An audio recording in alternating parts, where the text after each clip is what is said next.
Welcome to Channel 18 News. I'm Jim Rogers. Kim Wade Burden was convicted by a Delta County 8th Judicial District jury of third-degree felony failure to appear and sentenced to 40 years in the Texas Department of Criminal Justice. The sentence was handed on Tuesday. The charge was filed when Burden failed to show up for what was a felony unlawful possession of a firearm by a felon.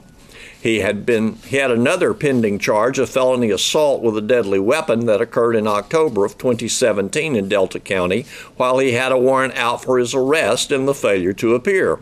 He's currently serving 7 years in the Texas Department of Criminal Justice for a felony charge of unlawful possession of a firearm by a felon out of Upshur County.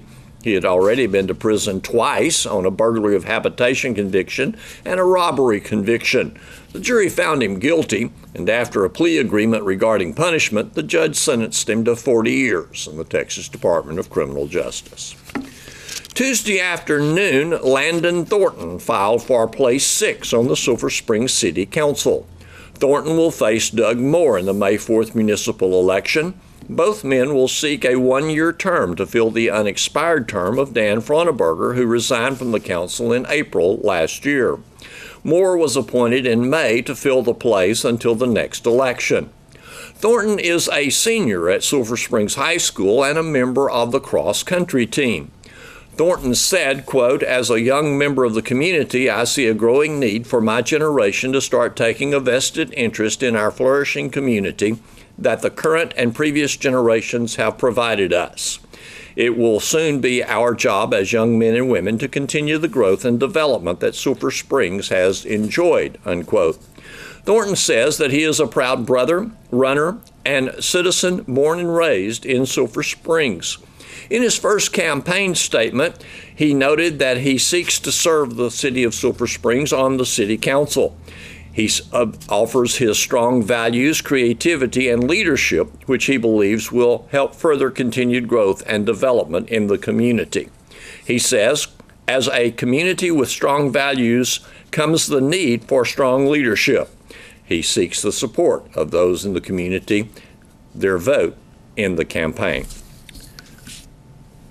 In a press release Wednesday, Bright Star Baseball announced a new partnership with the Miracle League, an organization that builds baseball and playground facilities for children with special needs.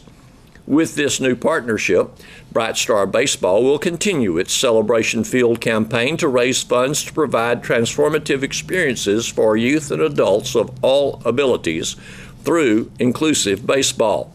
With Miracle League's help, Bright Star Baseball aims to create an accessible baseball field where individuals with disabilities live and play in an innovative, fully accessible sports space.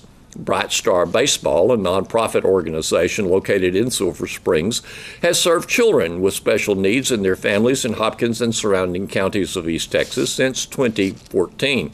Since its inception, Bright Star Baseball has provided a baseball experience for its players in both spring and fall season. The program is assisted with youth volunteers from the local community. The vision of Miracle League is to remove the barriers that keep children with mental and physical disabilities off the baseball field and let them experience the joy of America's favorite pastime.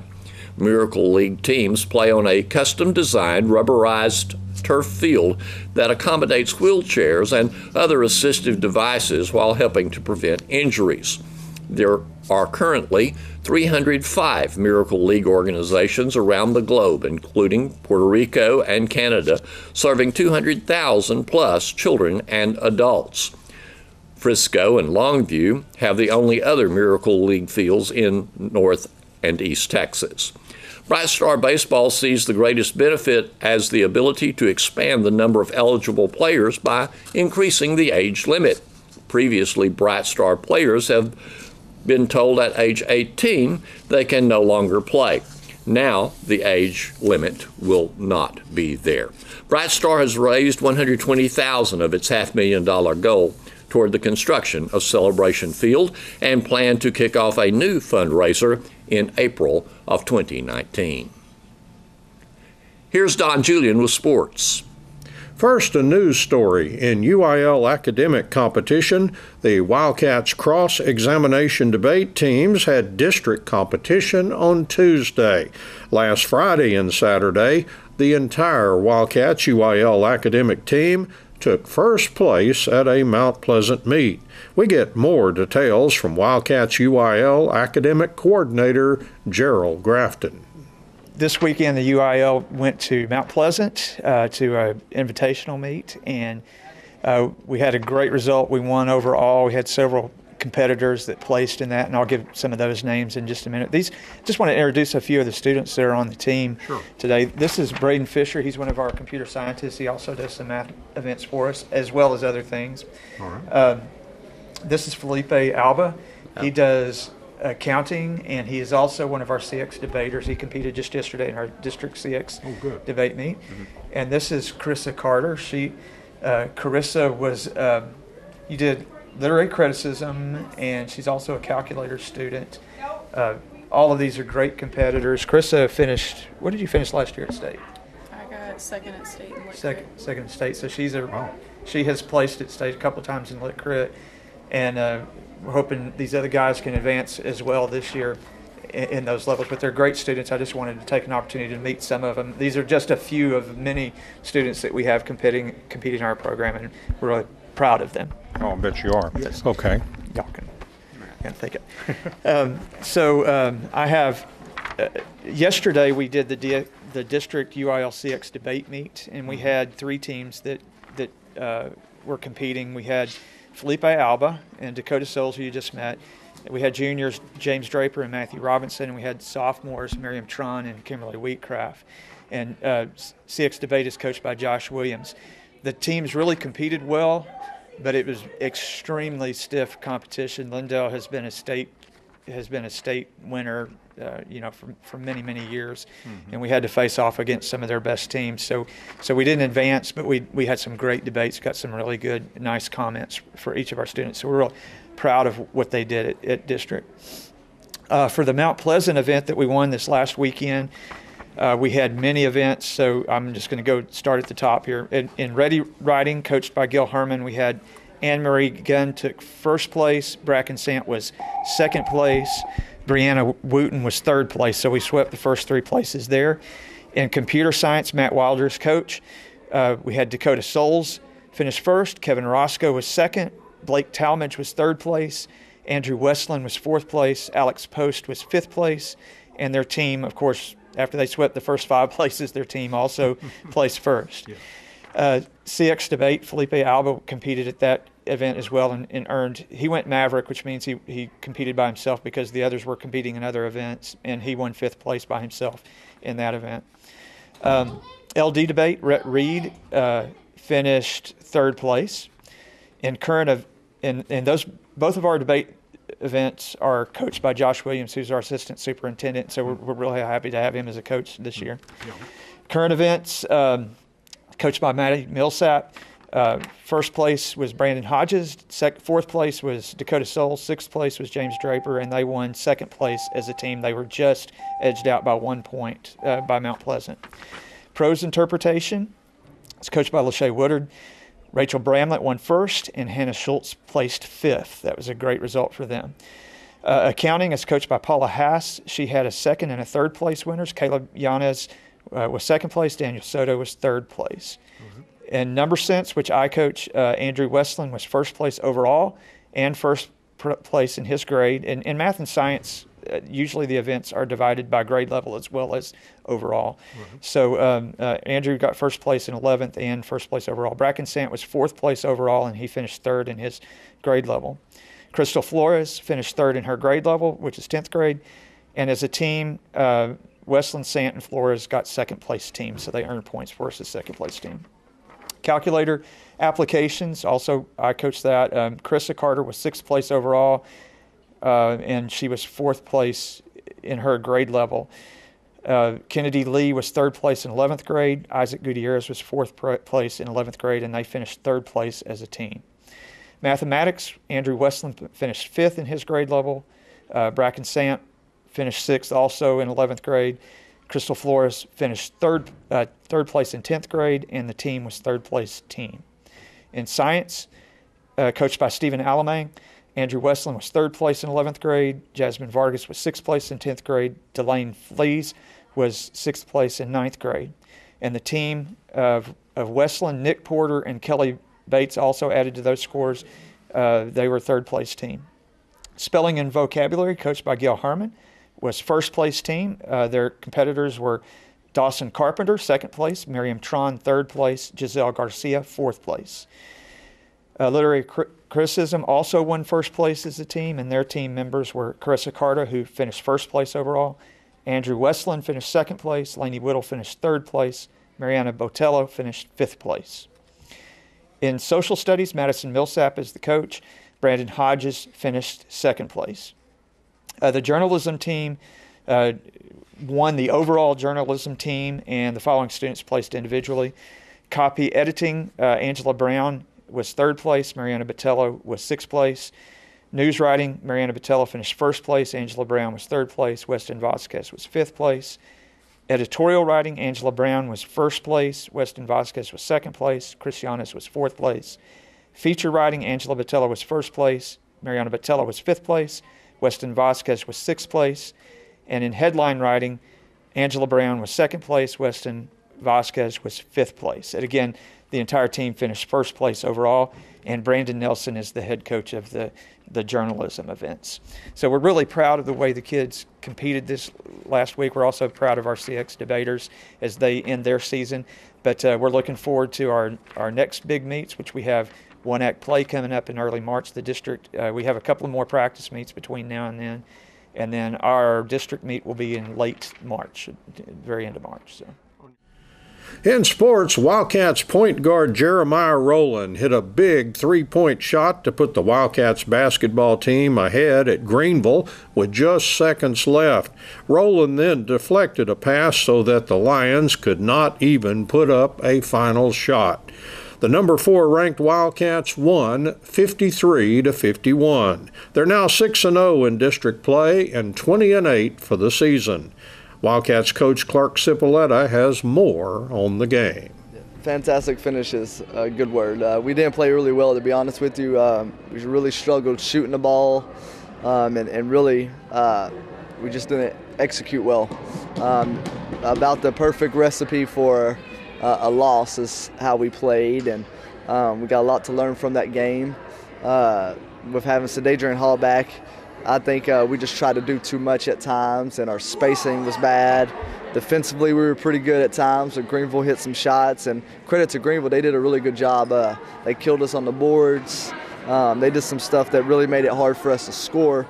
And then, on top of that, not making shots. It's a perfect recipe, but I'm proud of how they battled back. Late in the game, we were able to knock down some shots. We started playing with a little bit more energy and, came away with the win. Jeremiah Rowland awfully big at the end, big three, and then a tip on the last play. Yeah, he's been big for us all year long on both sides of the ball. And with Keyston out, he has to handle the ball a little bit more, make a little bit more decisions, and he's doing good in that role, and came up big for us last night. Did we see a kind of a prescription to play the Wildcats? Maybe, pack it in, play a zone, and make you hit the outside shot?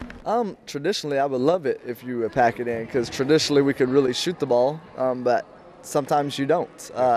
Everybody has a night where they don't shoot the ball. I mean, Grayson McClure, who's as good as anybody in our district, started off like 0-6. Jeremiah, who's a 34% three-point shooter, he was like 0 for 4. Cameron's low or high 20s, just couldn't buy a bucket. So Boo and Deuce and those guys, I mean, they could shoot it. So I would be okay if teams play off of us, because I think, in the grand scheme of things, 9 out of 10 times, I think we'll be successful in those moments. But last night we weren't, and we really had to pound the ball down low, and because we weren't shooting well, Greenville packed it really tight, but we did enough to find a way to win.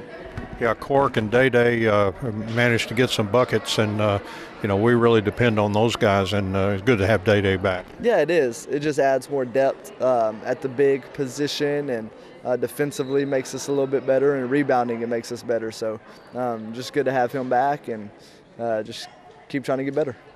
I figured you out. First team to score 53 wins. I'm telling you, 53 is a magic number. I think 50% of our somebody told me that last night. 50% of our district wins, we've scored 53 points. So there's a magic number. Does it bother you to be dancing on the edge? Sometimes they say if you dance on the edge too much, you fall off. Yes, but sometimes I've been on the other edge, on the other side, and not found ways to win games. And I think it's really important that we're finding ways to win games, because a lot of times teams find ways to lose those games. And so sometimes it's better to be lucky than good at times. And a couple of times we've been lucky this year. But once again, and I think that just goes back to our experience, having guys, good senior leadership, preparing for those moments in practice. I think if you prepare, it takes care of the luck part. And so far, I think we've prepared pretty well. How much of playing those last few minutes of these tough games goes back to playing 10 ranked Class 6A teams in tough competition? I think it really helps because we had the dogfight all the way through in those games, and we had the battle back at times. We didn't play a lot of opponents that we just blew out. We were in a dogfight all the time in our pre-district schedule, and it was a hard fight, and oftentimes it came down to one or two shots, or you got to execute on this very possession, or the game's going to be out of reach. So I think that's a great experience for us, and I think it's really gotten our players to where they are right now. I guess if I was Joey Chisholm, I'd tell his team, we haven't done what we wanted to this year, but a win over Sulphur Springs would make our season pretty good. Yeah, I hope not. No, Coach Chisholm does a good job, and they still have a really good ball team, and I know they have a lot of pride. They're not going to lay down, and they're going to come, and we got a big bullseye on our back. So we just got to come, take care of business, prepare today, prepare tomorrow, and find a way to win on Friday. The Wildcats will be facing Mount Pleasant at home Friday night. The Lady Cats basketball team took care of business and defeated Greenville 52-23 at Greenville Tuesday night. The Lady Cats improved to 5-3 in district play, and they are 23-6 for the season. More on that game from Lady Cats basketball coach Brittany Tisdale. I thought it was a slow game for us. It was very, very slow tempo, and I want more of a higher tempo game. So then moving forward, I told them we need to pick up the pace. I don't care who we're playing, how we're playing. I want it up tempo. So whatever we do, just pick up the pace. And so other than that, it was a good team win, but just a little slower than what I like. So.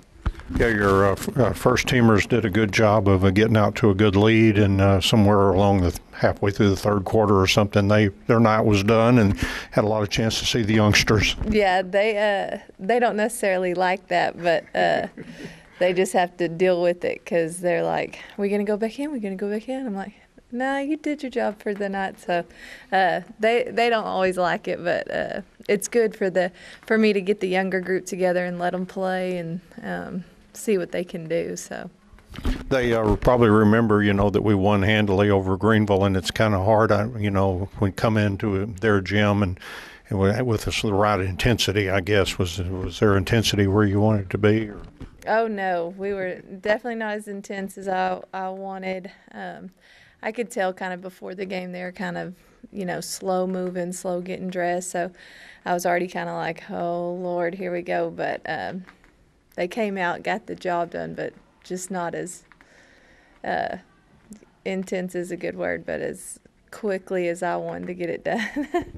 And those, we've talked before about those valuable minutes on the court for those youngsters, and they got a lot of it last night. They did. And at first they came out, they were a little, I don't know, they were just turning the ball over a lot. So I was a little worried about them for a second, but then they turned it on, they got it together. But at first we had like 5 back-to-back turnovers, and so they were scaring me a little bit. But after they calmed down a little bit, they got it together. We got to run some offenses with them and do some different things. So it ended up being good. Yeah, I think they scored the last 5 points of that first quarter to go from 13-9, which was a pretty close game, to 18-9. Yes. That made a difference. Yeah, it made a big difference. Yeah, at first I was kind of like, what's going on? But, yeah, they ended up calming down and turning around, so finishing out the game and doing a good job. All right, the last the home games in district play, and here comes Mount Pleasant, and we went over there and won last time. Yes, they are athletic and they'll play us hard. They want to beat us bad. It's a big game here. So, and then it's our senior night, so it's a big deal for us. So, a lot of emotion going into that game with our girls and their girls. So, as long as I can keep their heads on straight, then I think they'll be all right. But they just got to stay calm and keep their emotions at bay because it is senior night and that's a big deal for them. So.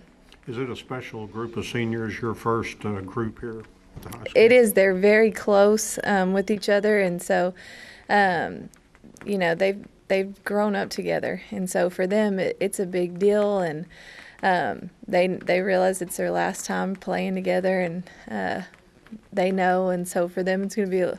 I'm sure there will be tears, and they understand it's their last time playing in our gym. So, I mean, they get the big deal of surrounding it all. And so that's why their emotions are going to be the biggest thing about, as long as we keep those under control, we'll be all right. Some of the biggest tears we've seen happen from the underclassmen who are losing a lot of buddies. Mm-hmm. Yeah, and Nala especially, that sophomore that plays with all those seniors, it's going to be a big deal for her because she's enjoyed playing with those seniors and being with them, so she's really liked it. So for her, it will be a bigger deal than other ones. All right. The Lady Cats, in third place in the district standings, face fourth place Mount Pleasant at home Friday evening on senior night.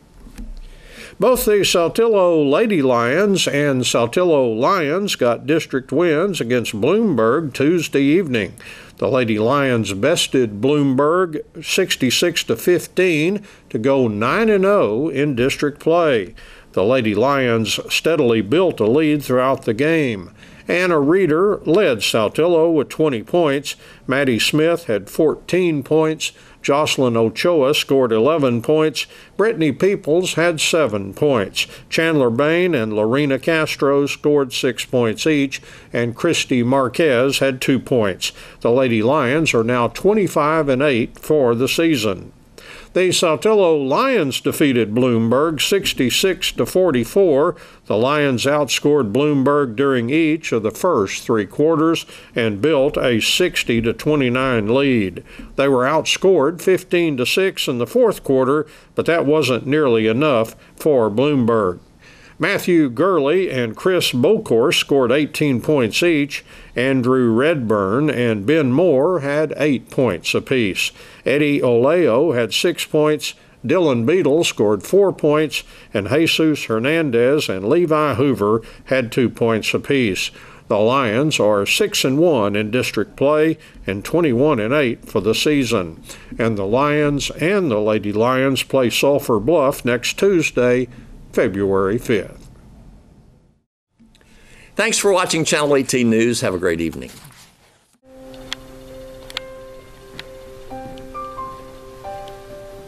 I know Dad would want to be here right now to walk you down the aisle. 480,000 people die each year from the use of tobacco. Don't miss out on your special moments of the future because of tobacco use. Be the change today.